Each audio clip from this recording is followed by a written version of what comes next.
La Bretagne, terre de 1000 légendes, elle est depuis toujours admirée pour la beauté sauvage de ses reliefs et crainte de par les élans fougueux de l'océan qui l'entoure. C'est ici, à Camaret-sur-Mer, que va se dérouler notre aventure. Les autochtones y sont farouches et les traditions ont la vie dure. Fière de son statut d'enclave, la ville de Camaret a choisi de vivre en marge de la civilisation. Au confort moderne et aux nouvelles technologies, elle oppose l'authenticité de son terroir et la majesté de sa faune. C'est dans ces conditions que vont devoir survivre pendant 8 jours 7 candidats. Ces hommes et ces femmes, sélectionnés pour leur physique ou leur personnalité, ont choisi l'aventure en plantant leur tente au camping municipal. Ici, des qualités comme le courage, l'entraide et le système D sont indispensables, car le confort est nul et l'hygiène douteuse. Et si la soif n'est pas un problème, le cyclone qui s'abat sur la Bretagne vient détériorer des conditions de vie déjà précaires. J'en ai marre de mode scoop pourri où il fait jamais beau. Chacun s'efforce pourtant de tenir le cap et de faire bonne figure. Mais quelle que soit la vaillance des candidats, vous connaissez la règle, eux aussi, à la fin, il n'en restera qu'un.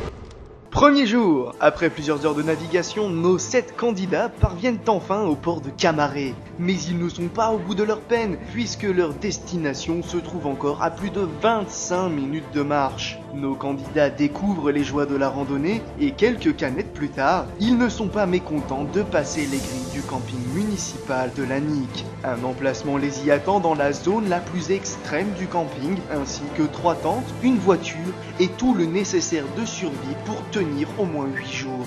Les candidats optent d'emblée pour une pause déjeuner, mais sans micro-ondes pour réchauffer ni lave-vaisselle pour rincer sa tasse. Chacun prend conscience du challenge qui l'attend. Les règles de Koh-Lanta sont simples mais rigoureuses. Une seule épreuve, la survie, et une seule issue possible. Il ne peut en rester qu'un au soir du 8e jour. Une sélection qui promet d'être difficile car cette année, il y a de sérieux candidats. Ronan tout d'abord, 26 ans, originaire d'Ardèche, ce jeune homme blagueur et bon vivant est aussi éleveur d'acariens. Incollable sur les séries télé ou les guerres, il ne tient pas l'alcool et finit souvent au lit avant 23 h, c'est sa faiblesse. Angèle, quant à elle, incarne tout à la fois optimisme et débrouillardise.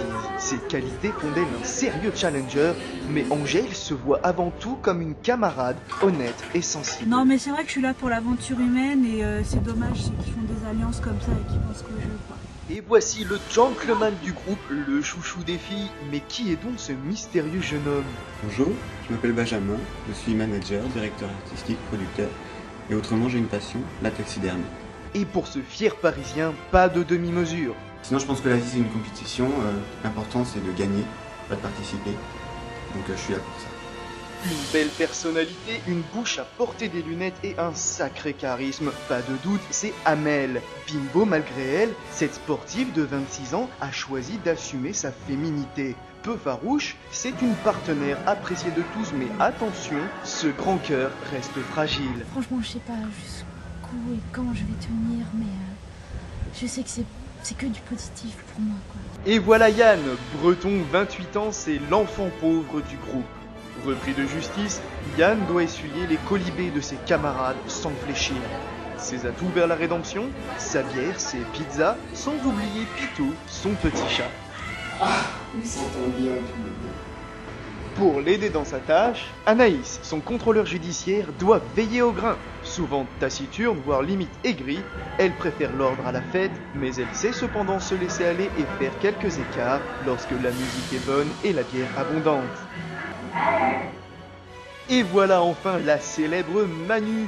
À 25 ans, cette actrice de droite va devoir oublier pendant un bon moment son petit confort bourgeois. Moi, je voudrais bien être toute seule sur mon matelas. La vie sans Coca Light ni jacuzzi, c'est son défi.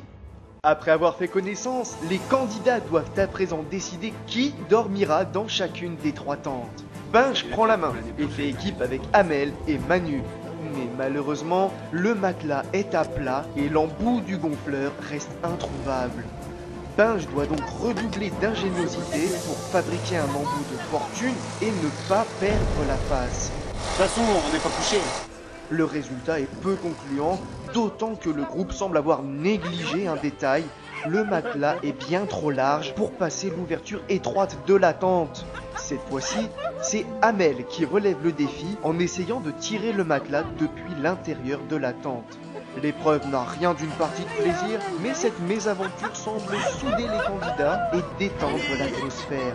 Amel parvient tant bien que mal à ses fins et au terme d'un ultime effort, le matelas finit par regagner sa place. Amel, tu dors au soir, tu dors au soir. Dans ton cul.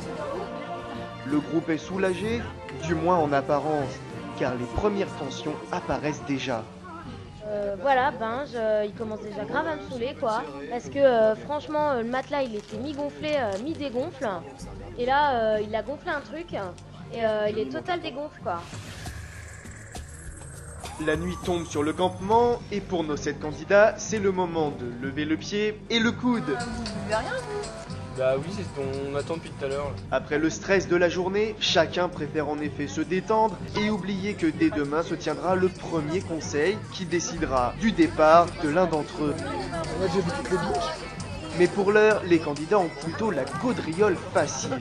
L'alcool coule sans mesure et fait oublier à certaines toute retenue. Bois, voisois, quoi, moi, soir, bois, doigt, boire, doigt. L'ambiance est festive à souhait, mais les apparences sont trompeuses. Conséquence de l'ébriété ou perfidie naturelle, le groupe de Binge complote déjà pour éliminer un camarade. Mais avec 4 grammes dans le sang et 2 gourdes pour complices, pas facile d'accorder ses violons. Vous êtes d'accord? Parce que effectivement, ça va Parce que être... si lui il vote pour Yann. Non, mais on va dire à Yann, Anaïs et les autres peuvent voter pour Yann. Parce que il sait que lui, ça lui évitera de partir sous là. Bon, après, Yann, c'est clair. Non, mais Yann, c'est clair, il votera pas pour Bah, ce lui. sera le prochain. De toute façon, Yann, c'est...